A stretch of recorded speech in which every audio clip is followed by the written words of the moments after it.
பிஸ்மில்லாஹிர் ரஹ்மானிர் ரஹீம். அல்லாஹ் ஒருவன், அவன் தனது உள்ளமை மற்றும் தன்மைகளுடன் தனித்திருக்கின்றான்.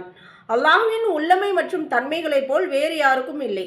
நம்ம வேணா இந்த உலகத்தில் யாரை வேணா கம்பேர் பண்ணி சொல்லலாம், அத்தா மாதிரி மகன், அம்மா மாதிரி பொண்ணு அப்படின்னு ஒருத்தரை. ஆனால் அல்லாஹுவோட நம்ம யாரையுமே கம்பேர் பண்ண முடியாது. அவன் மாபெரும் சக்தி மிக்கவன். அவன் சகலவற்றின் மீதும் ஆற்றல் மிக்கவன். அவன் ஒருவருக்கு நன்மையையும் லாபத்தையும் தர நாடினால் அதை எப்படிப்பட்ட படைப்பாலும் தடுத்து நிறுத்த முடியாது. அவன் ஒருவருக்கு நஷ்டம் தர நாடினால் அதை அனைத்து மனிதர்கள், ஜின்கள் எல்லோரும் சேர்ந்து முயற்சி செய்தாலும் லாபமாக மாற்றி தர முடியாது.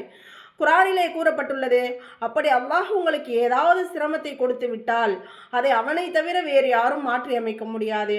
அப்படி அவன் உங்களுக்கு ஏதாவது லாபத்தை கொடுத்து விட்டால் அதை அவனை தவிர வேறு யாரும் மாற்றி அமைக்க முடியாது அப்படின்னு சூரா யூனுஸில் வருது.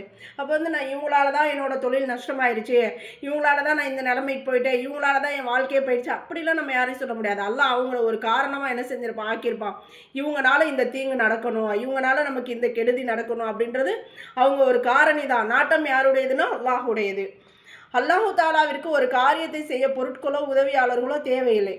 மாறாக நாம் அனைவரும் தான் அவனுடைய தேவையுடையவர்கள்.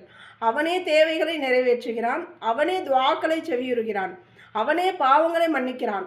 அவன் மட்டுமே வணங்கி வழிபடுவதற்கு தகுதியானவன். இந்த உலகத்தில் நாம் வணங்கணும்னா அல்லாஹு மட்டும்தான் வணங்கணும். அவன் மட்டுமே உதவி தேடப்படுவதற்கு தகுதியானவன். உதவியை அல்லாஹ்விடத்தில் முதல்ல கேட்டுட்டு அதுக்கப்புறம் நம்ம வெளியில் முயற்சி செஞ்சால் உடனே கிடைக்கும் இன்ஷா அல்லாஹ்.